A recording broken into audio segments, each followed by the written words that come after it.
अनंत है। कोई नहीं था तब महादेव थे और कोई नहीं रहेगा तब भगवान महादेव रहेंगे। और मैं कहूँगा कि हम किसी भी देवी देवता के भक्त क्यों ना हो, सब देवताओं को श्रद्धा से मानिए, लेकिन शिव को मत भूलिए। शंकर के बिना तो कल्याण है ही नहीं, कहीं नहीं है। ये तो देखो, जिन रामकृष्ण की हम पूजा करते हैं और हमें करनी चाहिए, लेकिन वो रामकृष्ण भी भगवान शिव की पूजा करते, एक रामेश्वर के रूप में कर रहे तो दूसरे गोपेश्वर के रूप में करें, तो पूजा तो वो करते।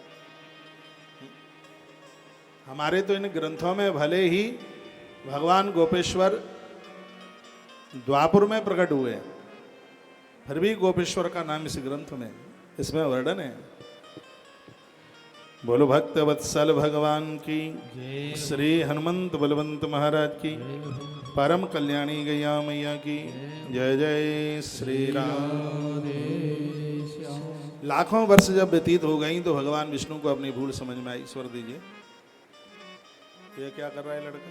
ठीक बैठ। भगवान नारायण को भूल समझ में आई और वो समझ गए कि कुछ और नहीं, भगवान महादेव ही स्तंभ के रूप में प्रकट हुए। हमसे बहुत बड़ी गलती हुई है और हम उनको पहचान नहीं पाए। तो उसी समय भगवान विष्णु वापस उठे, भगवान शिव के पास चल करके आए, चरणों में वंदन प्रणाम किया। भगवान भोलेनाथ ने कहा, विष्णु क्या हुआ, मेरे और छोर का पता लगा के आ गए हो क्या? तो भगवान विष्णु की आंख में आंसू आ गए। उन्होंने कहा, भगवान आप हमें क्षमा कीजिए, हमने बहुत बड़ी गलती करी है। अरे और छोर का तो पता उसका लगाया जाएगा जिसका जन्म हुआ हो। आप तो अजन्म है, आप प्रारंभ नहीं है, आप आदि नहीं, आप तो अनादि हैं। शिव का ही तो एक नाम अनादि है। भगवान मुझे क्षमा कीजिए। आंख में आंसू आ गए और ईश्वर ने क्या कहा, वत्स प्रसन्नोस्म हरे तस्त्वहा मीश्वत्तमिच्छन्नपि सत्य वाक्यम। क्या बोले भगवान शंकर, हे वत्स मैं तुम पर अति प्रसन्न हूँ क्योंकि तुम सत्य बोले हो। श्रेष्ठता की कामना होने पर भी तुमने सत्य वचन का पालन किया है, इसलिए लोगों में तुम मेरे समान ही प्रतिष्ठित होगे और सत्कार पाओगे। जो धरती पर तुम्हारी पूजा करेगा महादेव उसके ऊपर प्रसन्न हो जाएगा। ये ऐसा भगवान से बोले। आपका ध्यान बिल्कुल कथा में नहीं है, आपको तो सहेलियों से बात करना है, ये देखना है कौन आ रहा है कौन जा रहा है, क्यों सब ठेकेदारी आपकी है, सब जिम्मा आपको ही तो मिल गया कि कौन आया है देखते रहना, कौन जा रहा है ये भी देखते रहना। एक भी चूक ना जाए कोई भी सहेली, जब तक ना देख लो कि साड़ी कैसी पहनी है, श्रृंगार कैसा करके आई है, मेरी जैसी साड़ी है कि मुझसे कीमती है, यही आप देखेंगे। और क्या, ऐसा तो है नहीं कि मौसी आई है चल के, ऐसा तो है नहीं कि अपने खानदान से कोई चल गया, पर वो अपने हमें बुरा बिल्कुल नहीं मानिएगा। ध्यान भटकता है, एक बार देख भी लो उससे भी कोई दिक्कत नहीं है, लेकिन उसको 20 मिनट तक देखो, फिर उसकी साड़ी देखो, फिर साड़ी की फैशन, फिर उसकी कढ़ाई देखो, फिर ये देखो कि बनारस वाली है कि सूरत वाली है साड़ी। दिक्कत तो यहाँ है ना, खाली देखने से काम नहीं, ये भी तो देखना है कि कौन से ब्रांड की है, बनारसी वाली है कि सूरत वाली है कि पूनम वाली है। एक पूनम वाली भी आती है। कथा सुन लीजिए, भगवान की कृपा से बड़ा मौका मिला है। यहाँ मेरी ऐसी बहनें भी बैठी हैं जो गवर्नमेंट जॉब में है, प्राइवेट सेक्टर में, छुट्टी नहीं है। आज के शनिवार को पा करके वो खुश हो रही हैं, कल तो रविवार है ही, अपने भाग्य की सराहना कर रही हैं। बाबा वैद्यनाथ की भूमि पर बाबा ने हमको भी बुला लिया, उनको बड़ी प्रसन्नता हो रही है।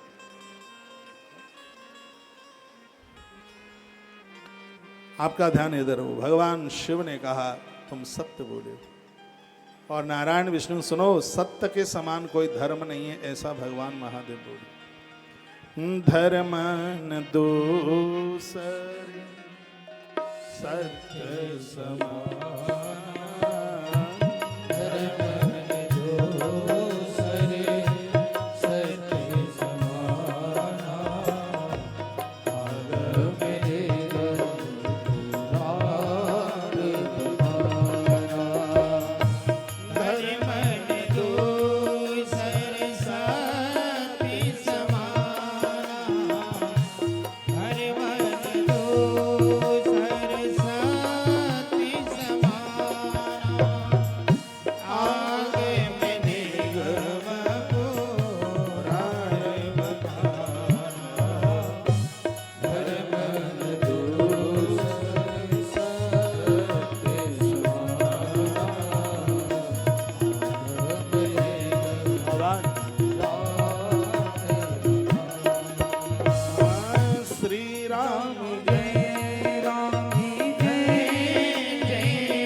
तो भगवान महादेव ने कहा कि सत्य के समान कोई दूसरा धर्म नहीं है, परहेज करो झूठ बोलने से।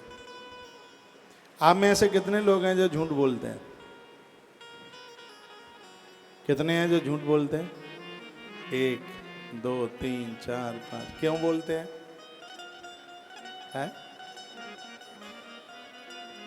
आप में ऐसे कितने लोग हैं जो झूठ बोलते ही नहीं है? कहीं न कहीं तो थोड़ा बहुत बोल ही लेते हैं। मैं निवेदन करना चाहूंगा, सिर्फ वाणी से सत्य बोलना वही सत्य नहीं है, वह भी सत्य है जो आंखों से हम ठीक देखें, कानों से ठीक सुने, पाँवों से अच्छी जगह जाएं, हाथों से अच्छा काम करें। ये सब सत्य में ही आता है। हर इंद्रिय से हम सत्य का आदर करें, सत्य का मान करें, इससे बड़ा और क्या धर्म हो सकता है। ये भगवान शिव के शब्द हैं। उन्होंने कहा कि तुमने मुझसे सत्य आकर के जो बात कही है, मैं इतना प्रसन्न हूँ तुम्हारे ऊपर। वत्स प्रसन्नोष्म हरे तस्त्वम मीशत मिक्षा न सत्य वाक्यम। धरती पर तुम्हारे अवतार होंगे और जो इस धरा पर तुम्हारी पूजा करेगा उसके भंडार में भर दूंगा, इसमें कोई संशय वाली बात नहीं। भगवान शिव बोल। इसलिए शंकर के जितने पुजारी हैं और भी देवताओं को पूजा करें। एक कथा आती है प्रभास महात्म्य में है स्कंद पुराण का। एक ब्राह्मण सोमनाथ जाता था। बड़ी अद्भुत कथा है, बीच में मैं एक दिन सुनाऊंगा आपको। सोमनाथ मंदिर बड़ा अद्भुत है। एक ब्राह्मण सोमनाथ दर्शन करने को जाता था, उसके साथ बहुत लोग जाते थे। वो कहते थे कि भैया यहाँ से द्वारका नजदीक है, द्वारका नाथ रोजाना सोमनाथ की आरती उतारते हैं। सोमनाथ भगवान नित्य द्वारका जाते हैं द्वारकाधीश का दर्शन करने के लिए। तो वो लोग कहते थे कि भैया यहाँ से द्वारका बहुत नजदीक है, चलो द्वारका दर्शन करके निकल जाना। वो कहता है कि मेरी दृष्टि में महादेव के अलावा कोई है ही नहीं, तो ये कहता था। तो एक समय की बात थी, उसने स्वप्न में अपने पूर्वजों को रोते बिलखते देखा, डर गया, भयभीत हो गया। उसने पूछा कि तुम कौन हो?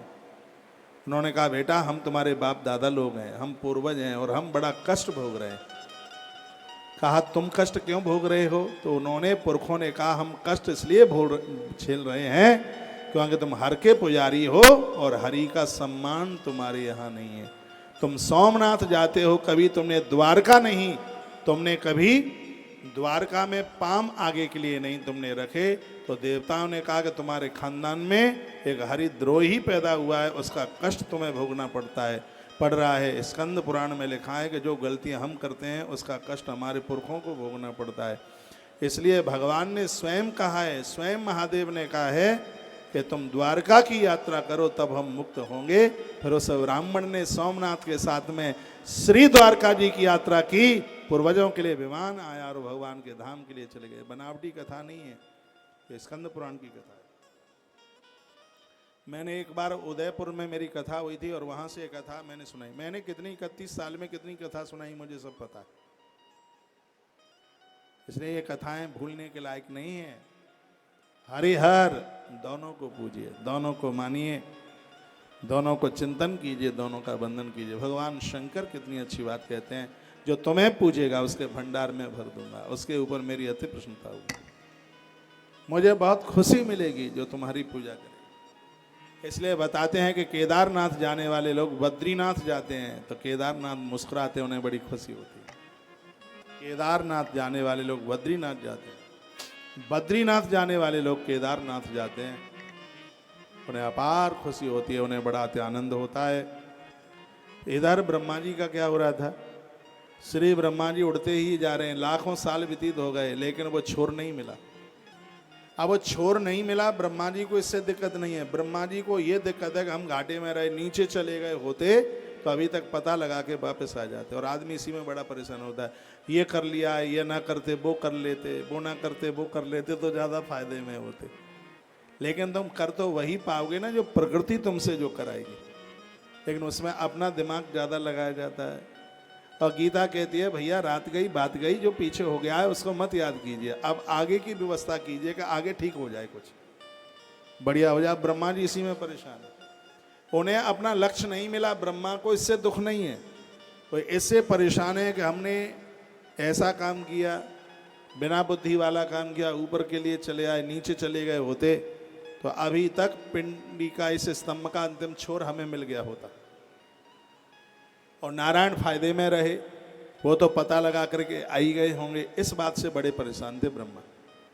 ब्रह्मा ने कहा कि यहीं से लौटे लेता हूँ, कह दूंगा पता लगा के आ गया हूँ, महादेव कौन सा है आने वाला है। फिर सोचा एक गवाही कार मिल जाता तो बड़ा अच्छा होता। तो केतकी का फूल दिखाई दिया, उसी से कहा हमारी गवाही दे दो, तुम्हारी श्रेष्ठता बढ़वा दूंगा, क्योंकि बहुत बड़ा पंडित हूँ, ब्रह्मा हूँ, जो पूजा की परपाटी मैंने बनाई है उसको सब स्वीकार करते हैं। तो केतकी का फूल लोभ में आ गया, प्रलोभन में आ गया और वो ब्रह्मा जी के संग केतकी का फूल चला। ब्रह्मा जी के संग भगवान महादेव के सामने श्री ब्रह्मा जी पहुंचे तो पूछ लिया गया, भगवान शिव के द्वारा पूछा गया, अरे बताइए क्या इस स्तंभ का और छोर का पता लगा करके तुम आए हो क्या? नमस्तोभ्यम भगवते वंदन वस्तुस्तमोने तस्यौराश्रम संभवे शैल धन्वने। हे प्रभु महादेव, आप हमारा प्रणाम स्वीकार करें और बहुत बड़ा काम करके मैं आ गया हूँ और आपके इस स्तंभ के उस छोर का पता लगा के आया हूँ और मेरा विश्वास ना करो तो एक गवाही कार भी मैं लेके आया हूँ। ये केतकी का फूल बिल्कुल वहीं रखा था ऊपर, वहीं से उतार के लाया। शिव को क्रोध आ गया, शंकर जी को क्रोध आ गया, क्योंकि ब्रह्मा जैसा देव मिथ्या भाषण करे, झूठ बोले। केतकी को पूछा क्यों, ये देव जो बोल रहा है वही सही है? तो उसने कहा हाँ, हम बिल्कुल ऊपर ही तो बैठे थे, ये हमें वहीं से उतार के लेके आए। तो सबसे पहला श्राप केतकी को दे दिया। केतकी को कहा कि मेरा श्राप है, किसी देवता के ऊपर तुझे चढ़ाया नहीं जाएगा और यदि देवता के ऊपर तुझे चढ़ाया गया तो वहां पर निश्चित रूप से द्रोह हो जाएगा, झगड़े हो जाएंगे, लड़ाई हो जाएगी। जिनके साथ अक्षय प्रेम है वो एक दूसरे से दूर हो जाएंगे। ये मेरा श्राप है। केतकी को श्राप, केतकी को यह श्राप भगवान महादेव ने दिया। दूसरे शब्दों में केतकी को कहते हैं केवड़ा।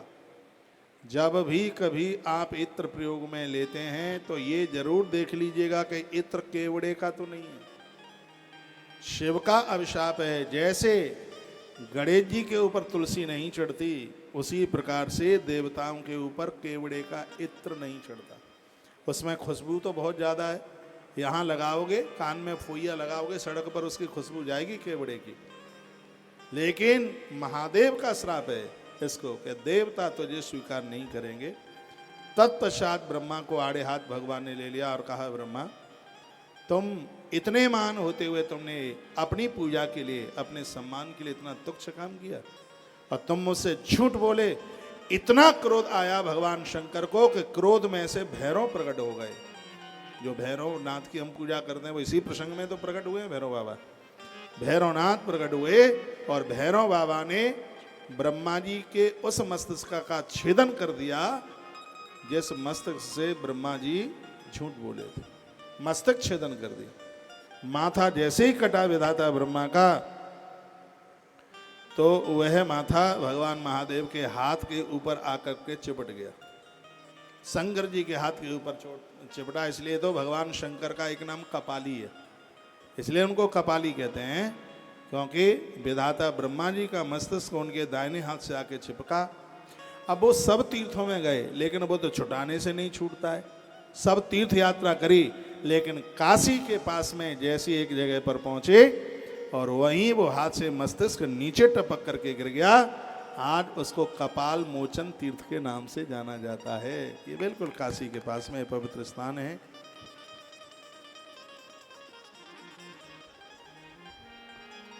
देखिए दोनों स्पेक्टर में से एक भी नहीं है, देखना। बैठो, आप बैठो, पीछे आ जाओ, आगे जगह नहीं।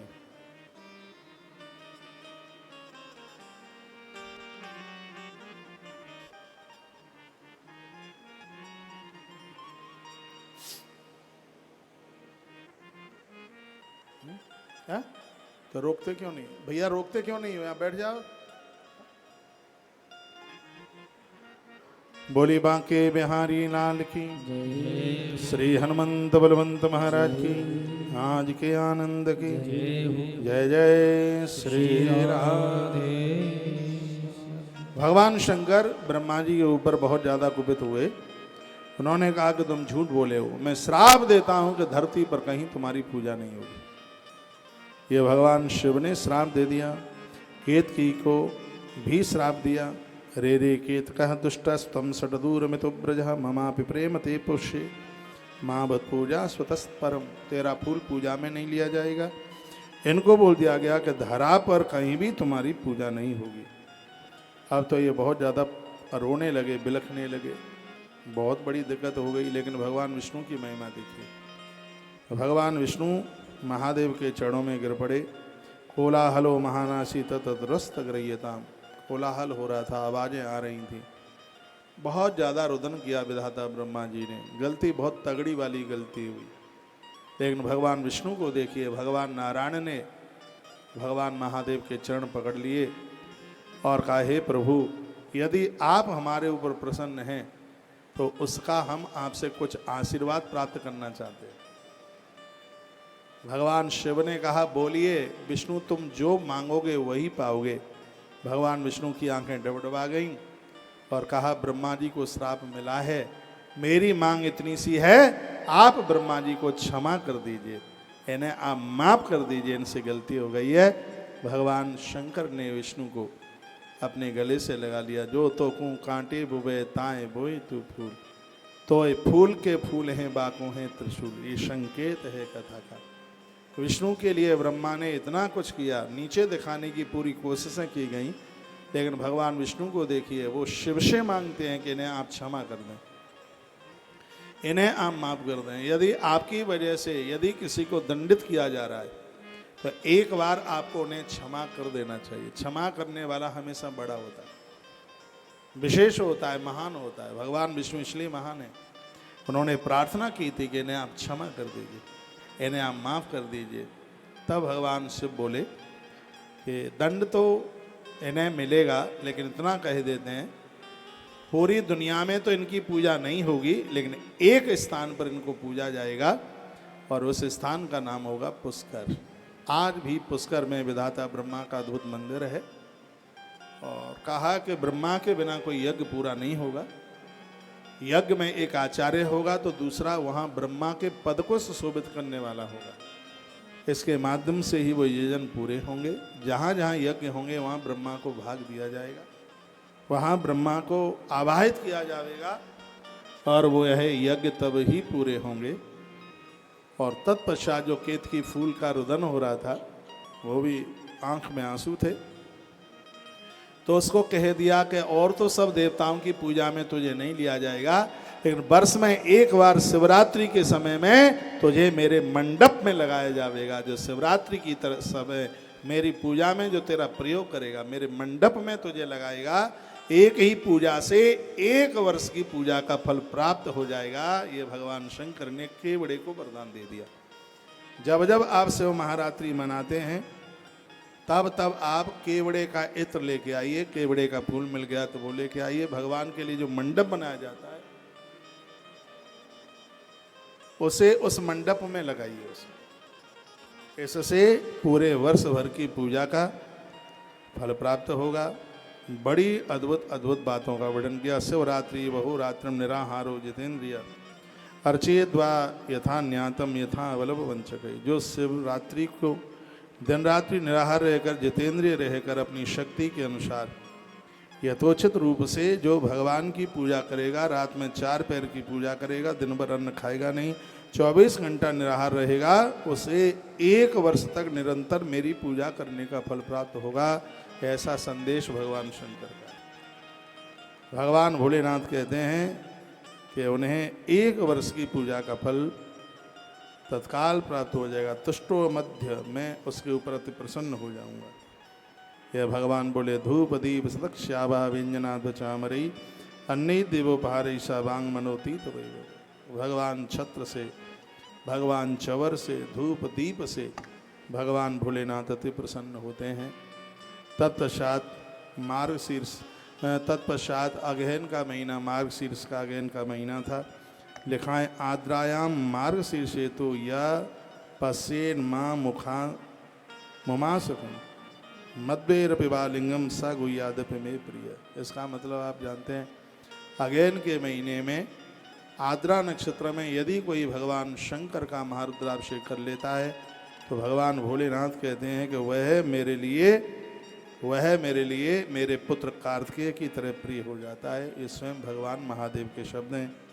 हे वत्सो सुनो, पहले मैं जब ज्योतिर्मय स्तंभ रूप से प्रकट हुआ उस समय मार्गशीर्ष मास में आद्रा नक्षत्र था। स्पष्ट वर्णन है, स्वयं शंकर जी कहते हैं जो पुरुष मार्गशीर्ष मास में आद्रा नक्षत्र होने पर मुझे उमापति का दर्शन कर लेता है अथवा मेरी मूर्ति या मेरे शिवलिंग की झांकी का दर्शन कर लेता है वह मेरे लिए कार्तिकेय से भी ज़्यादा अधिक प्रिय हो जाता है। भगवान भोलेनाथ कहते हैं उस शुभ दिन मेरे दर्शन मात्र से पूजा का पूरा फल प्राप्त हो जाता है। यदि दर्शन के साथ साथ मेरी पूजा कर ली जाए तो उसका अधिक फल प्राप्त होता है जिसका वाणी द्वारा वर्णन नहीं किया जा सकता। अगेन का महीना हो और आद्रा नक्षत्र पड़ जाए, ऐसी चीज़ों को खोज करके रखा करो। मार्गशीर्ष का महीना अगेन का महीना हो और आद्रा नक्षत्र पड़ रहा हो, कभी भी किसी भी तिथि में पड़ रहा हो, आद्रा नक्षत्र पड़ रहा है, भगवान शिव कहते हैं कि मेरा दर्शन भी कर लिया जाए तो उसको बहुत कुछ प्राप्त होता है।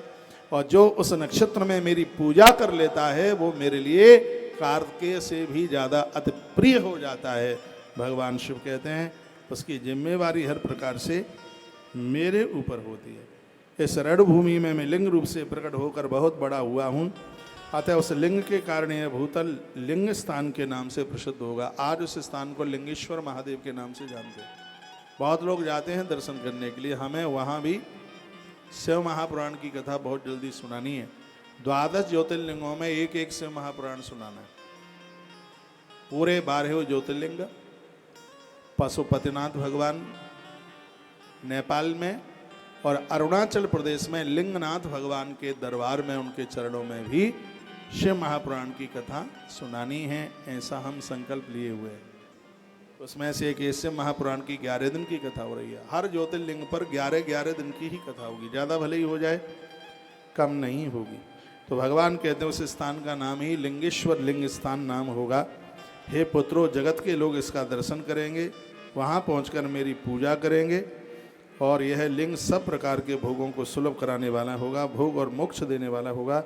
इसका दर्शन स्पर्श तथा ध्यान प्राणियों को जन्म और मृत्यु से छुटकारा दिलाने वाला होगा। जो अरुणाचल प्रदेश में भगवान शिव का दर्शन पूजन करेगा उसको जन्म लेने पर और मरने पर पाँव में कांटा लगे इतनी भी तकलीफ नहीं होगी, ऐसा भगवान शंकर विष्णु और ब्रह्मा को श्रोता बना करके बोल रहे हैं।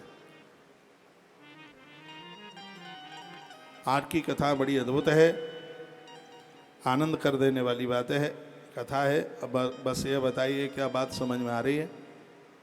जरूर आ रही होगी। बोली शंकर भगवान की जय, श्री हनुमंत बलवंत महाराज की जय। आप कहोगे क्या ये भी लिखा है कि अरुणाचल प्रदेश में ये प्रकट हुआ? हाँ लिखा है ना, अरुणाचल मित्येव ददिदम ख्यातिमेष्यति। स्वयं भगवान कहते हैं इस स्थान को अरुणाचल के नाम से लोग जानेंगे। स्पष्ट शिव महापुराण में वर्णन है।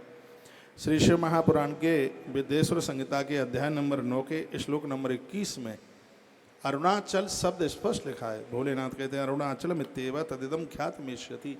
आने वाले समय में लोग इस स्थान को अरुणाचल प्रदेश के नाम से जानेंगे। यहाँ अनेक प्रकार के बड़े तीर्थ प्रकट होंगे। इस स्थान में निवास करने या मरने से जीवों को मोक्ष की प्राप्ति होगी। यहाँ पर तमाम तरह के उत्सव मनाए जाएंगे। सकलम निष्कलम चेति स्वरूपद्भास यास्तमे नान्यास कचिद्वातान सर्वोपनिश्वर। मेरे 2 रूप हैं, एक है सकल और एक है निष्कल। सकल रूप वह है जिसमें मेरी छवि दिखाई देती है और निष्कल वह है जिसमें मैं निर्गुण रूप से पूजा जाता हूँ, जिसको हम शिवलिंग शिवपिंडी के नाम से जानते हैं। मत प्रसादेन लोकेशु सर्वार्थे प्रकाशते। भगवान कहते हैं कि मेरे ही प्रसाद से लोग मेरी पूजा को स्वीकार कर पाएंगे। जो मेरा पुजारी है वो समझ ले कि मेरी कृपा उसके ऊपर हो गई है। भगवान महादेव कहते हैं कि जब तक मेरी राजी नहीं होगी तब तक वो मेरी शिव पिंडी का दर्शन कर ही नहीं सकता। जब तक मेरा बुलावा नहीं होगा तब तक वो मेरे मंदिर तक आ ही नहीं सकता। तो आप यहाँ जितने भी लोग बैठे हुए हैं, शिव महापुराण के विद्येश्वर संहिता के अध्याय नंबर 9 के श्लोक नंबर 31, 32, 33 के माध्यम से बात स्पष्ट हो गई है कि हमें और आपको बाबा वैद्यनाथ प्रभु ने बुलाया है, तभी हम पहुँच पाए हैं। क्योंकि वो कहते हैं कि मेरे बुलाए बिना तो कोई मेरे मंदिर तक आ ही नहीं सकता, और जिसको मैंने बुलाया है मेरे दर्शन से उसको कोई रोक भी नहीं सकता। अरे जो मेरे ही बुलाने पर आया तो उसको कौन रोकेगा? लेकिन अज्ञान के कारण लोग संसार में ऐसे भ्रमित, क्या हुआ, इतने भ्रमित हो जाते हैं कि वो मुझे समझ नहीं पाते। अहमेव परम ब्रह्म मत्स्वरूपम कलाकलम, मैं ही परम ब्रह्म हूँ, सगुण रूप से निर्गुण रूप से दोनों मेरे ही स्वरूप हैं। मेरा स्वरूप ब्रह्म स्वरूप होने के कारण मैं ही ईश्वर हूँ। जीवों पर अनुग्रह आदि करना मेरा कार्य है। हे ब्रह्मा और केशव, सबसे बृहद और जगत की वृद्धि करने वाला होने के कारण मुझे ही ब्रह्म कहा जाता है, मैं ही ब्रह्म हूँ। हे पुत्रों, सर्वत्र समरूप से स्थित और व्यापक होने से मैं ही सबकी आत्मा हूँ। वो कहते हैं समत्पाद व्यापकता च तत्रैवातामरोर्वको, अन्य सभी जीव अनात्म रूप हैं, इसमें कोई संदेह नहीं है। सबको जन्म देने वाला, उनका पालन करने वाला और उनका उद्धार करने वाला तो मुझे ही समझ लीजिए। लिंग प्रधानम स्थाप्यम तथा वेरम तो गौड़कम, भगवान कहते हैं मेरी मूर्ति की पूजा है वो गौड़ है, और मेरी पिंडी की जो पूजा है वो विशेष है। मेरे जितने भी अवतार, मेरे जितने भी रूप हैं, सिर्फ मेरी सिर्फ पिंडी का पूजन करने से मेरे सभी रूप और अवतारों का पूजन हो जाता है। 112 अवतार है महादेव के, सब अवतारों का तो पूजन नहीं कर सकते, लेकिन भगवान शंकर कहते हैं जिन्होंने मेरी शिव पिंडी शिवलिंग का पूजन कर लिया है, सिर्फ मेरी ही पूजा नहीं, संपूर्ण देवताओं का पूजन करने का फल तत्काल प्राप्त हो जाता है। ऐसा शिव महापुराण में वर्णन किया गया। तालियां तो बजाना मत, क्योंकि हाथ की मेहंदी छूट जाएगी ना तुम्हारी। आप जितने भी भक्त मुझे देश और विदेश में आप सुन पा रहे हैं, सावन का महीना है, मां रुद्राभिषेक करो, बेल पत्रियां चढ़ाओ, काले तिल चढ़ाओ और गन्ने के रस की खीर बना करके भगवान का भोग लगाओ। पूरा सावन का महीना लगाओ हो सके तो। उनके ऊपर भस्म चढ़ाओ, रुद्राक्ष चढ़ाओ, गेहूं चढ़ाओ, मूंग चढ़ाओ, उनके ऊपर तिल चढ़ाओ, यव जौ उनके ऊपर चढ़ाइए। कपूर से रोज आरती कीजिए, घी से तो करते ही है, कपूर रोज जलाइए। वर्णन है कि जिनके घरों में कपूर जलाया जाता है उनके घर में गूंगे बहरे बच्चों का जन्म नहीं होता। ये इतनी बड़ी महिमा कपूर की है। कपूर के द्वारा वाक सिद्धि हो जाती है। भगवान शिव अपने मुख से बड़ी अद्भुत अद्भुत अद्भुत अद्भुत बातों का उन्होंने जिक्र किया है। हमें और आपको सबको अपने अपने यहाँ भगवान शिव की आराधना पूजा करनी ही चाहिए, जरूर करनी चाहिए। सावन का महीना है, महारुद्राभिषेक करें, शिवलिंग के ऊपर अर्चन करें, वंदन करें। अरे कोई तो बात होगी कि जब राम रामेश्वर की स्थापना और कन्हैया गोपेश्वर की स्थापना करते हैं, आखिर में तो कोई बात ही होगी। इसलिए इस पूजा से चूकिए मत, इस पूजा से वंचित मत रहिए। विविध प्रकार से पूजा की बातों का वर्णन किया। कमल के फूलों के द्वारा, कनेर के फूलों के द्वारा भगवान की पूजा होती है। समी पत्र जो महादेव के ऊपर चढ़ाता है, किसी का जादू टोना टोटका किसी का चलता नहीं है। आजकल लोग गलत भी तो ज़्यादा करते हैं, लोगों के लिए बड़ा बुरा सोचते हैं, बुरा करते हैं। महादेव के ऊपर समी पत्र चढ़ाने से आपके व्यापार को नज़र, जादू टोना टोटका किसी का प्रभावी नहीं करेगा। वेल पत्र की तो महिमा है ही। अकाल मृत्यु से काले तिल बचा डालते हैं, वंश वृद्धि में गेहूं के दाने, घर में परम सुख प्राप्त करने के लिए साबुत मूंग भगवान शंकर के ऊपर चढ़ाई जाती है। वो सब इस ग्रंथ में वर्णन है। यत प्रतिष्ठम ये न मदीयम लिंगमीदृशम तत्प्रतिष्ठा सोहम प्रतिष्ठोपी वत्सकौ। कहीं जिसके घर में बिना प्राण प्रतिष्ठित भी शिवलिंग बिठाया जाता है, भगवान कहते हैं उस घर में मेरी स्थापना हो जाती है, उस घर में मैं आकर के बैठ जाता हूँ। ये भगवान शंकर का वाक्य है। वो कहते हैं जिसके घर में शिवलिंग से पिंडी होगी तो उस घर में मेरे होने की आशंका न जताइए, मैं उस घर में हूँ। ये सोचिए, ये सोचिए, उसके घर में मैं खुद हूँ। जिसके घर में शिवलिंग, भगवान कहते हैं उसके घर में मैं। ये अद्भुत वर्णन है। 44 नंबर का श्लोक है, अध्याय 9 चल रहा है। 44 नंबर के श्लोक में भगवान कहते हैं, विद्येश्वर संहिता की कथा चल रही है, जिसके घर में शिवलिंग है उसके घर में मैं आकर के बैठ जाता हूँ। सृष्टि स्थिति संहार है, तिरोभावोत्पनुग्रह है। 5 चीज़ें मेरे हाथ में हैं भोलेनाथ ने कहा। और श्रोता कौन है? ब्रह्मा और विष्णु सुन रहे हैं। वो कहते हैं 5 चीजें मेरे हाथ में, सृष्टि की रचना करना। मुझे सृष्टि की रचना करनी होती है तो ब्रह्मा तुम मुझसे ही पैदा होते हो। तत्पश्चात स्थिति पालन, जब मुझे इस सृष्टि का पालन करना होता है तब हे विष्णु तुम ही मुझसे पैदा होते हो, तुम्हें मैं ही प्रकट करने वाला होता हूँ। संहार, इस दुनिया को जब मैं समाप्त करता हूँ तो रुद्र मुझसे ही प्रकट होता है। तिरोभाव, तिरोभाव और अनुग्रह, वो कहा जाता है कि जब मैं जीव के ऊपर दया करता हूँ, कृपा करता हूँ तो मैं ही महेश्वर के रूप से प्रकट हो जाता हूँ, और जब मैं उनको मोक्ष देता हूँ तब सदा शिव के नाम से मुझे ही जाना जाता है। जब मैं दुनिया को संस्कार देता हूँ तो लोग मुझे शंकर के नाम से जानते हैं, और शीघ्र ही भक्त के ऊपर प्रसन्न हो जाते हैं, इसलिए लोग मुझे आस्तोष के नाम से जानते हैं। वो दंडियों को मैं दंड देता हूँ, लोग मुझे यम के नाम से जानते हैं। मेरे क्रोध को कोई सहन नहीं कर पाएगा, इसलिए लोग मुझे रुद्र के नाम से जानते हैं। देने में मैं बिल्कुल कभी हिचकिचाता नहीं हूं, अपनी परवाह करता नहीं हूं, इसलिए हे ब्रह्मा लोग मुझे भोले के नाम से जानते हैं। और जो मेरे भक्त के साथ द्रोह करे उसका पेट में चीर देता हूं, इसलिए लोग मुझे भाला के नाम से जानते हैं। भोला भाला शब्द और है संग में, भोला भाला, इसलिए लोग मुझे भाला के नाम से भी जानते हैं। मैं अपने भक्त का अकल्याण नहीं देख सकता, मैं अपने भक्त का अपमान नहीं देख सकता। जो मेरे भक्त का दुश्मन है वो मेरा दुश्मन है, भगवान कहते हैं। विष्णु तुम मेरे भक्त हो, जो तुम्हारा दुश्मन होगा वो मेरा दुश्मन होगा, और जो तुम्हारा मित्र होगा वो मेरा भी मित्र होगा। ये तो कृष्ण जैसी बात कह दी, कृष्ण अर्जुन को यही तो बोले थे। गीता में भगवान श्री कृष्ण ने अर्जुन को कहा, पार्थ हम तुम दोनों एक ही है, तू मेरा है मैं तेरा हूं, जो तेरा दुश्मन है वो मेरा दुश्मन है, और जो तेरा मित्र है वो मेरा भी मित्र है। ये भगवान कृष्ण के वाक्य थे। ऐसा ही कुछ भगवान महादेव ऐसा ही कुछ बोल रहे हैं। आइए 2 पंक्तियां भगवान शिव के चरणों में समर्पित कर दें। ऐसी सुबह न आए न आवे ऐसी शाम, जिस दिन जुबा पर महादेव न हो तेरा नाम। मैं फिर आग्रह पूर्वक आपको कहूँगा, निवेदन करूँगा, सुबह भी भगवान का नाम लीजिए, शाम को भी भगवान का नाम लीजिए। जो भी देव आपको आपकी धमनियों में, गुरु मंत्र में भले ही कोई भी मंत्र मिला हो, ओम नमः शिवाय नित्य जपिए। तुलसी आदर पूर्वक आनंद पूर्वक नारायण के ऊपर चढ़ाएं, लेकिन महादेव के ऊपर बेल पत्नियां भी चढ़ाने से चूकिए। भगवान नारायण तो इस समय सुतल में चले गए 4 महीने के लिए। पूरी बागडोर धरती की महादेव संभाले हैं, और जो शंकर को नहीं मानते उन्हें मैं कहना चाहूँगा, किसी भी देवी देवता के तुम भक्त क्यों ना हो, हमें और तुम्हें मरने के बाद महादेव के ही घर पहुँचो, और महादेव का घर मृत्यु लोक में ही है। शंकर कहाँ रहते हैं? शमशान घाट में रहते हैं। कितने भी करोड़पति हो, कितने भी धनवान हो, एक बार शंकर के घर पर मरघट में जाना पड़ेगा सबको, गरीब अमीर, किसी भी देवी देवता का पुजारी क्यों ना हो, वहां तो सबको ही जाना पड़ेगा। इसलिए अपनी आस्था में, अपनी श्रद्धा और अपनी विश्वास में भगवान महादेव को जरूर जोड़ लेना।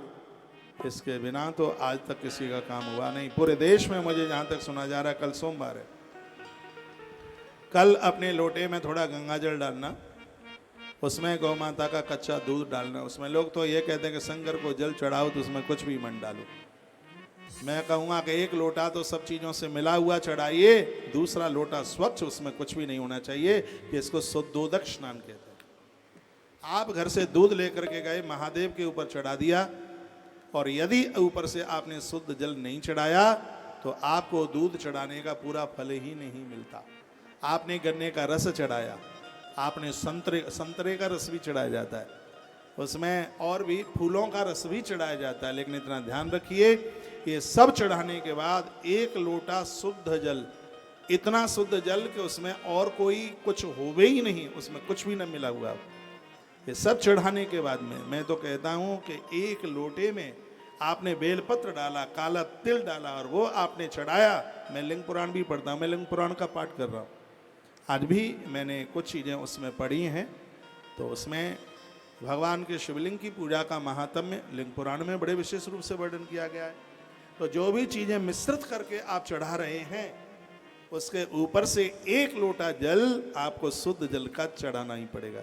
जैसे वेदियों के सामने बैठकर आचार्य के द्वारा आपने पूजा की हो, तो उसमें हर चीज का मंत्र है, कहा जाता है पाद्योपाद्यम हस्तवर्ग मुखे आचमनीयम समर्पयामि, वो कहा जाता है शुद्धोदक जल स्नानम, वो शुद्ध ही जल होता है, उसमें और कुछ होता ही नहीं है, वो ऊपर से शुद्धोदक जल चढ़ाया जाता है। तो कल सावन का महीना, एक बार फिर मैं तुम्हें याद दिलाऊंगा कि कल भरणी नक्षत्र है, जो कि घोर गरीबी का नाश करने वाला ऐसा नक्षत्र कल सोमवार में पड़ा है। आपके घर में यदि भगवान महादेव की शिव पिंडी है, उसमें भगवान का दर्शन करना, मंदिर आसपास नहीं है, दूर जाना पड़ेगा। तो घर में भी आपको शिव पिंडी है, शिवलिंग है, तो उन्हें दर्शन कर लेना, उनकी पूजा आप कर लेना। जिनके घर में शिवलिंग नहीं है, तुलसीवन आश्रम ने जिम्मेवारी ली है, एकाध महारुद्राभिषेक आप करा दीजिएगा, जिसका महारुद्राभिषेक वैद्यनाथ और महाकाल में दोनों जगह है, उनको एक शिवलिंग आश्रम से प्रसाद के रूप में दिया जा रहा है। यहाँ पहुँचे हैं तो यहाँ दिया जा रहा है, और नहीं तो बाई पोस्ट के द्वारा आश्रम ने लाखों लाखों घरों में शिवलिंग भेजे हैं, शिव पिंडियाँ भेजी हैं। एक जगह का महारुद्राभिषेक का उसकी सहयोग राशि सिर्फ 1100 रुपये की रखी है। तो भगवान कृपा करे कि एक अभिषेक आपका यहाँ हो जाए, और एक काल उसका क्या बिगाड़े जो भगत है महाकाल का, एक महारुद्राभिषेक उज्जैन में हो जाए। मैं तो कहूँगा 4 सोमवार निकल ना जाए हाथ से, 2 सोमवार आपके यहाँ हो जाएं, 2 सोमवार आपके वहाँ हो जाएं। नाग पंचमी का तो मैं तो है ही, यहाँ से सभी सूचना आपको दे दी गई हैं। कल के महारुद्राभिषेक का रजिस्ट्रेशन आज ही ले लीजिएगा, नहीं तो कल ना आपको मौका मिलेगा, ना यहाँ जगह खाली होगी। मैं कहूँगा जिनकी पोथियाँ भी बैठी हैं, जिनका सुबह महारुद्राभिषेक होगा, एक विशेष महासंकल्प के साथ संध्या काल में, प्रदोष काल में एक अद्भुत महारुद्राभिषेक होने वाला है। एक विशेष व्यवस्था के साथ पूरे महारुद्राभिषेक में मैं खुद बैठूंगा। कल भरणी नक्षत्र होने की वजह से एक विशेष रूप से दूध और जल में घी को मिश्रित करके कल महारुद्राभिषेक होने के लिए जा रहा है। जैसे ही कथा छूटे तो सामने कार्यालय है, जो भी आप सहयोग वहाँ से करते हैं तो वहाँ से आप रसीद जरूर ले लीजिएगा। महामृत्युंजय मंत्र की बड़ी महिमा, इसलिए हमारे यहाँ बहुत ब्राह्मण लोग महामृत्युंजय के जप में बैठे हुए हैं।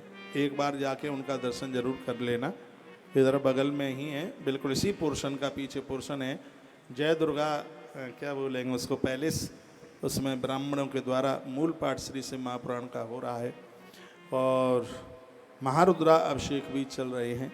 बाहर से हमें सुनने वाले लोग और यहाँ पहुँचे हुए भक्त लोग, चाहे महामृत्युंजय मंत्र का जप है, चाहे महारुद्राभिषेक है, चाहे सामूहिक पोथी में आपकी पोथी बैठी है, जिनकी पूरी पोथी बैठी है वो 5 तारीख को यहाँ से अपनी पोथी जरूर लेकर के जाइए, जिसके ऊपर ब्राह्मण पाठ कर रहे हैं, और आपके घर में भगवान शिव की ये पावन ग्रंथता होगी। तो मुझे लगता है कि भगवान महादेव आपकी देहली को तो छोड़ करके कभी जा ही नहीं सकते, क्योंकि ग्रंथ साक्षात भगवान का ही स्वरूप है। एक बात का मैं और निवेदन करूंगा, आप कहीं भी रुकें, सभी भक्तों के लिए भोजन की व्यवस्था है और प्रसाद यहाँ ले ही रहे हैं। बड़ा अच्छा लगता है, बड़ा बढ़िया लगता है कि जीवन धन धन कृत कृत हो गया। यदि दुनियादारी में फंसे होते तो 2 बच्चों के लायक ही कमा पाते, बस उनका पेट ही भरना मुश्किल हो जाता। लेकिन आज अध्यात्म जीवन जी रहे हैं, घर छोड़ करके दूर चले हैं, तो कितने लोगों के उधर से जुड़ने का सौभाग्य प्राप्त हो गया है? यहाँ ऐसी पवित्र जगह पर पहुँचना हुआ है और यहाँ भक्त लोग प्रसाद पा रहे हैं, तो क्या आनंद की बात नहीं है? तुम्हें तो ताली बजाना ही नहीं है, झारखंडी ताली बहुत कम बजाते हैं, क्या बात है? ताली तो यूँ बजाइए जोर से।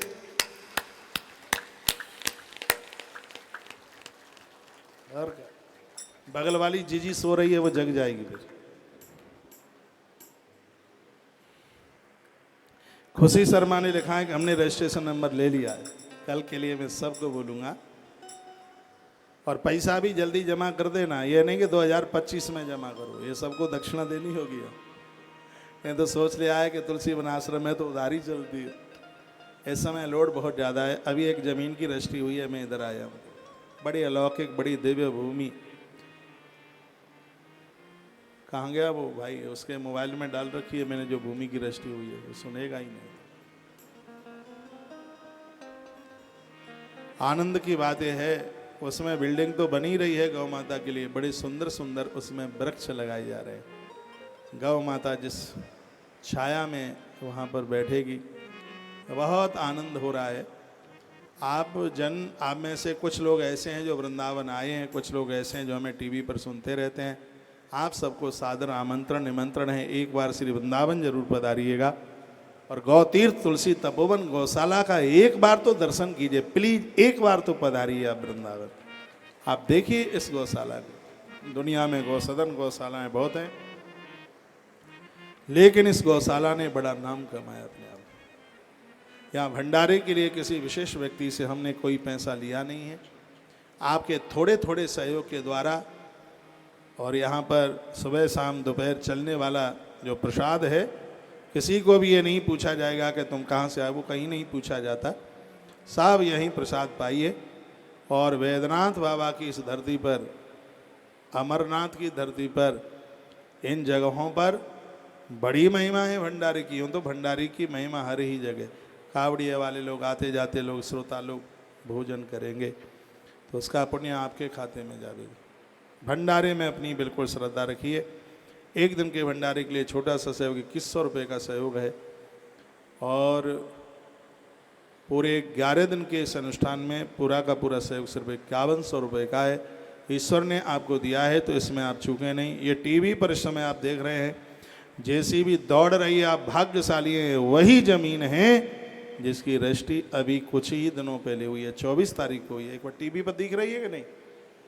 हाँ भाई साहब, दिख रही टीवी में? एक बार देख लीजिएगा ये, तो आपको खुशी होगी, आपको प्रसन्नता होगी कि हमारा पैसा कितने नेक कार्य में लग रहा है। अब आप कहोगे तो रजिस्ट्री तो 24 को हो गई, अब हम कैसे जमा करें? इसकी आधी रकम 5 अक्टूबर तक जानी है, तो अभी भी मौका सौभाग्य। 1 लाख गायों के लिए बहुत बड़ी भूमि चाहिए। आपने 50 बार सहयोग किया है, थोड़ा थोड़ा थोड़ा थोड़ा करते रहिए। आपने 50 बार सहयोग किया है तो मैं आपको कथा भी तो 5 साल से सुना रहा हूँ। जैसे मैं कथा सुनाते सुनाते मैं विश्राम की तरफ नहीं हूँ, आप भी दान पुण्य करते करते विराम मत लीजिए, चलते रहिए चलते रहिए। अपने हाथों को जगन्नाथ भगवान के हाथ बनाइए। और वैसे भी तीर्थ में किया गया सदकर्म, और वह तो अनंत गुना होता है। एक बात मैं बहुत हृदय से बोल रहा हूँ, कार्तिक के महीने में गोदान की बहुत बड़ी महिमा है, तो सावन के महीने में नंदी के दान की भी बहुत बड़ी महिमा है। नंदी दान करने से एक मंदिर बनाने का फल प्राप्त होता है, नंदी को बचाने से शंकर की प्राण प्रतिष्ठा कराने का फल प्राप्त होता है। ये शब्द तो स्वर्ण शब्दों में लिखे हुए होने चाहिए। एक बार फिर रिपीट करूंगा ये बात, नंदी को बचाना कई शिवालयों को बनाने के बराबर है। नंदी का दान भगवान शंकर की प्राण प्रतिष्ठा की तरह है, उसके ही बराबर है। मैं बिल्कुल निवेदन करूंगा, जो नंदी के प्रति श्रद्धा रखता है वो भले ही महादेव के मंदिर तक ना पहुंच पाए, लेकिन महादेव अपने उस भक्त से मिलने के लिए जरूर चल करके आवेगा। नंदी क्या है? एक बार माता पार्वती ने भोलेनाथ को कहा कि मन करता है कि कुछ समय के लिए हम धरती पर रहें, और हम धरती पर हैं, हमारे मिलने से लोगों का कल्याण होना चाहिए, कोई उपाय हो तो बता दीजिए। भगवान भोलेनाथ ने कहा उपाय है ना? कहा क्या उपाय है? मैं बना जाता हूँ नंदी और तुम बन जाओ गाय, जो हमारी सेवा करेंगे वो भवसागर से पार हो जाएंगे। ग्रंथों में वर्णन है, शंकर ही नंदी और माता पार्वती ही धरती पर गौ माता बन करके आ गई है। इनकी हम सेवा करेंगे, इनको हम मानेंगे तो भवसागर से पार होने में हमें कोई दिक्कत नहीं होगी।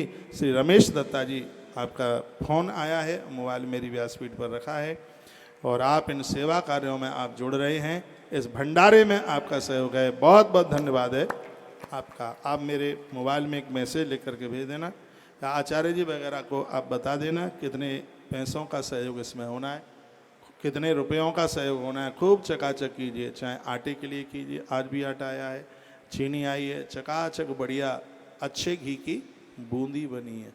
हाँ, बिना मिष्ठान के तो भोजन में आनंद ही कहाँ आता है। अब मैं तो नहीं ले सकता, लेकिन आप लेंगे तो मुझे लगेगा कि मेरा पेट भर गया है। रोज़ाना भोग लगने को आता है मेरे कमरे में, तो वो बढ़िया उबले हुए छोले को देख करके मुंह में बड़ा पानी आ रहा था।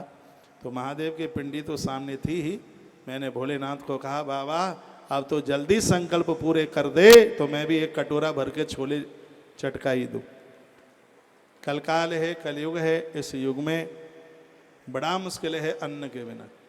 और आप विश्वास कीजिए, और ऐसा नहीं है कि मैं कूटू भर करके अपना पेट या सिंगाड़ा भर करके अपना पेट, मैं दूध ही ले रहा हूँ, बिल्कुल दुग्ध। ये बच्चे मेरे साथ में हैं, दूध के साथ में दूध ले करके लोग कितना रह लेंगे दूध ले करके। दूध बाथरूम में निकल जाता है, पेट देखो तो खाली का खाली ही है। लेकिन ये बिल्कुल गौ माता की ही कृपा है, ये गौ माँ की कृपा के बिना नहीं हो सकता। और जब से व्यासपीठ पर बैठता हूँ तब से जब तक आरती नहीं हो जाती है तब तक मेरा पारा नीचे गिरता हुआ दिखाई नहीं देता। लास्ट आरती तक वो ऐसे बढ़ता ही जाता है। इसमें मेरा प्रभुत्व नहीं, इसमें गौ माता के दूध का प्रभाव है। मैं श्री भीम जी राय आपका मैं बड़ा आदर करता हूँ, और आप दूध भेज रहे हैं शुद्ध पवित्र देसी गौ माता का, जिसके द्वारा मुझे कथा का गायन करने में भी बहुत आनंद आ रहा है, बहुत अच्छा लग रहा है, बहुत बढ़िया लग रहा है। मैं भाग्यशाली हूँ, मेरे भाग्य की रोटी लोगों के काम आ रही हैं। रात्रि को ये मेरे पास आचार्य जी बैठे हुए थे, थाईलैंड वाले। पहले यहाँ पर धर्म यात्रा हुई, फिर ये मेरे कमरे तक गए। ये मुझे बोले कि आज तो लगता है कि हम भोजन के ही बिना रह गए। मैंने कहा भोजन तो बहुत रखा है, लेकिन यदि रह भी जाओगे तो भाग्य की सराहना करना, इसलिए कि 27 तारीख की रात्रि की रोटियां आपकी ज़रूरतमंद लोगों के काम में आ जाएंगी। जिस दिन भूखे रह जाओ तो भाग्य की सराहना करना, वो आपकी रोटी कहीं न कहीं किसी के काम आएगी। मन हल्का मत करना। उपवास इसलिए किया जाता है, अपने भाग्य की रोटी ज़रूरतमंद लोगों के काम में वह काम में आ जावे। उपवास जरूर करते रहिए, दान पुण्य करते रहिए, अच्छे काम करते रहिए। गौ तीर्थ तुलसी तपोवन गौशाला से आत्मीयता के साथ जुड़े रहिए। मैं कहूँ आपसे जो बने जितना बने, यहाँ के भंडारे में आप अवश्य सहयोग करना। इसलिए करना क्योंकि यहाँ के भंडारे के लिए हमने किसी से कोई रकम नहीं ली है। यहाँ का भंडारा सब आप लोगों के ही माध्यम से उसको पूरा होना है। देने वाले तो बहुत हैं। अभी मैंने पता नहीं कल या परसों बेलकुड़ में व्यासपीठ से बोल रहा हूँ, ये 100% सही है। मेरे पास में सोनीपत से एक फ़ोन आया, कहा महाराज जी हमें अकाउंट में पूरे भंडारे के लिए 5 लाख रुपया डाल दें, आप हमें अकाउंट नंबर दे दीजिए। मैंने कहा बिल्कुल नहीं, कभी भी नहीं, हमारे यहाँ पूर्ति हो गई है। मेरे यही शब्द थे, मैं बताना नहीं चाह रहा था, फिर भी मैंने बोल दिया है। हमें एक व्यक्ति का 5 लाख नहीं चाहिए, हमें आप सबका 5-5 हज़ार चाहिए, जिससे तो हाँ आप सबको तो उसमें जुड़ने का सौभाग्य मिलेगा। 5 हज़ार नहीं आप 500 डालिए, 500 नहीं आप 5 रुपया डालिए, लेकिन कुछ दान पुण्य करना तो सीखिए। पानी बाढ़े नाव में, घर में बाढ़े दाम, दोनों हाथ उलीचना, यही सज्जन का काम। धर्मात्माओं का तो काम यही है, धर्मात्माओं का काम यही है कि ईश्वर ने 2 पैसे ज़्यादा दिए हैं तो वह धर्म कार्य में लगे, धर्म पुण्य कार्य में लगे। यदि किसी से हमने भंडारे के लिए पैसा ले लिया है तो वो सत्संग की आईडी पर लिख करके भेज दे कि महाराज झूठ बोल रहा है कि हमसे पैसा ले लिया और व्यास गद्दी से ऐसा बोला जा रहा है। यहाँ तो 100% की बात है। बिल्कुल हमें आप सबके धन को सदुपयोग में लगाना। मुझे क्या गर्ज पड़ी थी थोड़ा थोड़ा पैसा मांगना। मैंने 31 साल कथा की है, तो क्या मैंने इतने सेठों को नहीं जोड़ा? इस गौशाला में भी हम सबका सहयोग लेते हैं, एक एक व्यक्ति का सहयोग लेते हैं, और उनको देखो खुशी मिलती है। तो कहते हैं कि इस गौशाला से हमारा भी जुड़ा, हम भी इससे जुड़े। आज बैद्यनाथ की ये पावन धरा है, ये पावन धरती है, इससे जुड़ करके पूजा पाठ धर्म कर्म सत्कर्म इससे आप जोड़िए। सार्वजनिक पोथी में रजिस्ट्रेशन अभी भी हो रहा है 3100 रुपये का सहयोग डाल करके, और आप भी इस महापुराण के आप भी अधिकारी बनिए। एक जयकारा जोर से लगाइए, बोलो भक्त वत्सल भगवान की जय, श्री बांके बिहारी लाल की, आंखे आनंद की जय, जय श्री राधे। अभी कहीं जाएगा नहीं, बड़ा सुंदर सा अभी टॉपिक है कि कौन से शिवलिंग बनाने से कौन सी पूजा का महत्व ज़्यादा है। इसमें एक पारदेश्वर हैं, एक स्फटिक के हैं, एक मूंगा के हैं, एक तांबे के हैं, एक पीतल के हैं, एक मिट्टी के शिवलिंग हैं, एक नर्मदेश्वर हैं, एक रजत चांदी के शिवलिंग हैं। तो कौन से शिवलिंग पर पूजा करने से उसका कौन सा महात्म्य है, वह आज की कथा में आप बड़े विस्तार पूर्वक सुनेंगे। एक प्रमुख सूचना और दे दूं, रात्रि को ठीक 9 बजे धर्म यात्रा कार्यक्रम फेसबुक और तुलसी मंजरी यूट्यूब चैनल पर जरूर सुनिएगा। और आज का एक प्रमुख टॉपिक है कि भ्रूण हत्या क्यों, इतना अपराध क्यों। जिस देश को माँ के नाम से जाना जाता है, उस देश में एक वर्ष में 7 लाख से 9 लाख बेटियों की हत्या कर दी जाती है। उन्हें गर्भ से बाहर नहीं निकलने दिया जाता, उनके टुकड़े टुकड़े कर दिए जाते हैं। और ये बहुत दुख भरी बात है कि दुनिया बहुत बड़ी है, पूरी दुनिया में सबसे ज़्यादा भ्रूण हत्या भारत में होती है, ये देश में होती है। ये बहुत दुर्भाग्यपूर्ण बात है, ऐसा बिल्कुल नहीं होना चाहिए। इसी के ऊपर मुझे आज आप सबके बीच में कुछ बातें करनी है। रात्रि का समय ऐसा होता है, उस समय बच्चे, पत्नी, पति, माई, बाप, ये सब वहाँ बैठे हुए होते हैं। उन दादियों को भी तो मैं कहना चाहूँगा कि तुम बहुओं को लेकर के अस्पताल उस बच्चे का मर्डर कराने के लिए तुम खुद जाती हो। ये सुनी सुनाई बात नहीं है, ये मेरी देखा देखी बात है। और ऐसा नहीं है कि मैं वैद्यनाथ की ही कथा में बोल रहा हूँ, मैं प्राय इन कथाओं में मैं जिक्र करता रहता हूँ। तो आज जो रात्रि को जो 9 बजे का कार्यक्रम है, पहले तो आप 7 बजे महारुद्राभिषेक में बैठिए। आज रविवार है, बच्चों की ग्रोथ के लिए, उनको कारोबार के लिए, ये रविवार का जो मैंने पूर्व में भी मैंने बोला है, उसके लिए आदर के लिए, मान सम्मान के लिए, जगत प्रसिद्धि के लिए रविवार का ये बहुत अद्भुत है महारुद्राभिषेक। कल सोमवार का तो है ही विशेष। तो 7 बजे आप कहीं भी हों, 7 बजे वहाँ पहुँच जाइए। पीछे के परिसर में पूजा चल रही है, उसमें मैं भी पूरे टाइम होऊंगा। उसके तत्पश्चात आप 9 बजे तक भोजन कर लीजिए, 10 बजे के बाद करना, पर 9 बजे तक हो जाएगा भोजन। 8 बजे पूजा पूरी हो जाएगी, 1 घंटा बहुत होता है। उसके बाद इसी परिसर में पहुंच जाइए और ये समझ लीजिएगा कि बेटियों का कितना महत्व है अपने आप में। तुलसी मंजरी यूट्यूब चैनल पर आज अद्भुत धर्म यात्रा होगी कि भ्रूण हत्या क्यों, आज का एक प्रमुख टॉपिक होगा। एक बार जयकारा लगाएं, बोलो बांके बिहारी लाल की जय, श्री हनुमंत बलवंत महाराज की जय हो, आज के आनंद की जय जय श्री राधे। 3:45 बज रहे हैं, थोड़ा सा ज़्यादा हो गया 3:45 से। जैसे ही 4 बजे तत्काल तुलसी तपोवन यूट्यूब चैनल पर जुड़ करके जब तक आरती नहीं हो जाती है तब तक आज के कार्यक्रम को पूरा का पूरा सुनिए, बिल्कुल भी छोड़िए मत।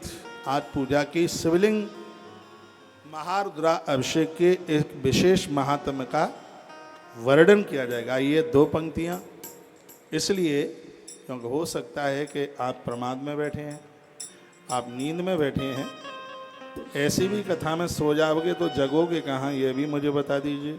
कुछ ऊपर सो रहे हैं, कुछ कंपटीशन में नीचे सो रहे हैं, हाँ ऊपर भी सो रहे हैं।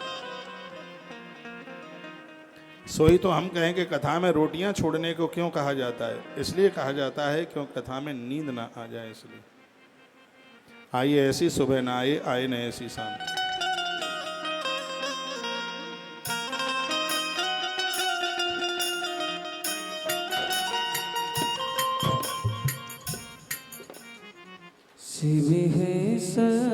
राधे। ऐसी सुबह न आए, आए न ऐसी शाम, ऐसी सुबह न आए, आए न ऐसी शाम। जिस दिन जुबां पे मेरी, जिस दिन जुबां पे मेरी आए नसीब करा,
बार दोनों हाथ उड़ा के। मन मंदिर में वास है तेरा, तेरी छवि बसाई, प्यासी आत्मा बन के जोगन तेरी शरण में आई।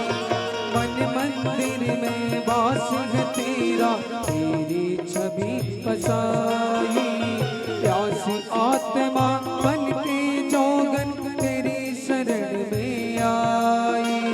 तेरे ही चरणों में पाया, तेरे ही चरणों में पाया मैंने ये विसरा। ऐसी सुबह न आई न ऐसी ऐसी सुबह न आई न ऐसी जिस दिन जुबां पे मेरी, जिस दिन जुबां पे मेरी आए नसीब का नाम, ऐसी सुबह न आई न ऐसी जय हो।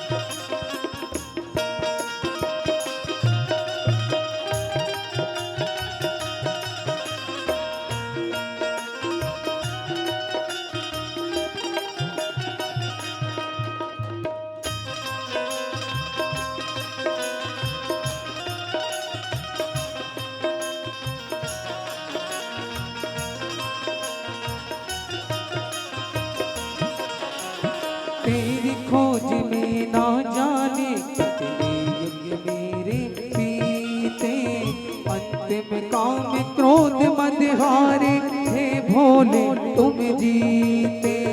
तेरी खोज में ना जाने कितने युग मेरे बीते, अंत में काम क्रोध मद हारे हे भोले तुम जीते।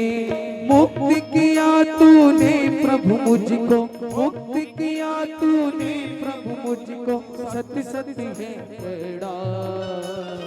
ऐसी सुबह न आई न ऐसी ऐसी सुबह न आई न ऐसी जिस दिन जुबां पे मेरी, जिस दिन जुबां पे मेरी आए नसीब का नाम, ऐसी सुबह न आई न ऐसी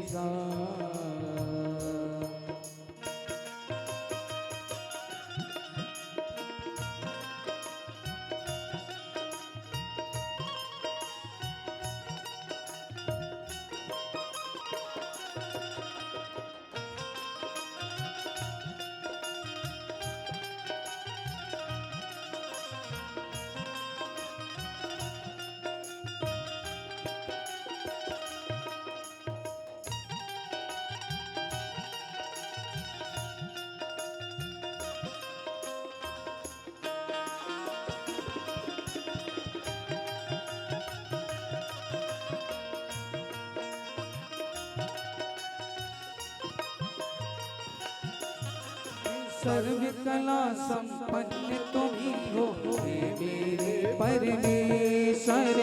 दर्शन देकर धन्य करो अब हे त्रिनेत्र महेश्वर। सर्व कला संपन्न तुम ही हो हे मेरे परमेश्वर। दर्शन देकर धन्य करो अब हे त्रिनेत्र महेश्वर। भव सागर से तर जाओगी, भव सागर से तर जाओ लेकर तेरा नाम।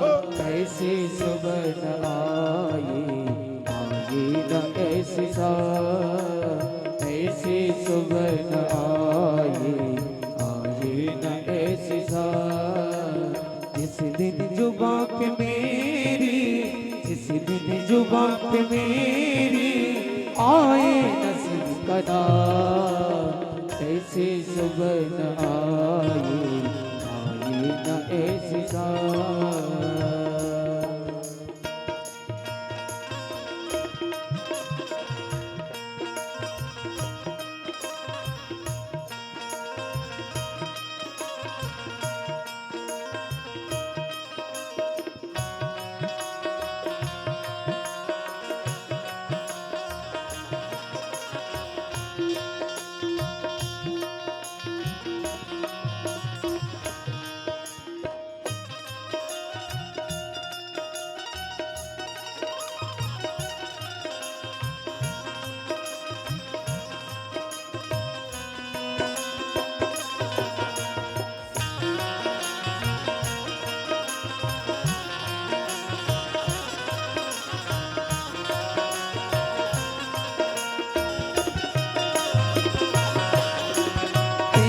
खोज में ना जाने कितने युग मेरे बीते, अंत में काम क्रोध मत हारे, हे भोले तुम जीते।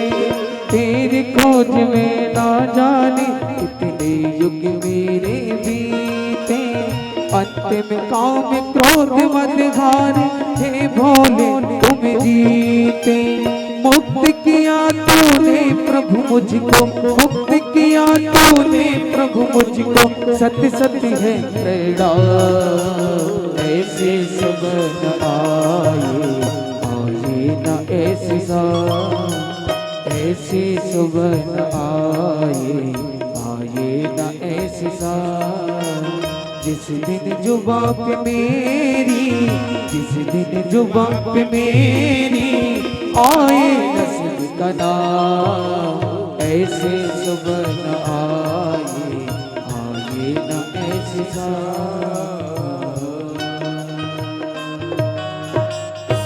बोलिए शंकर भगवान की जय हो।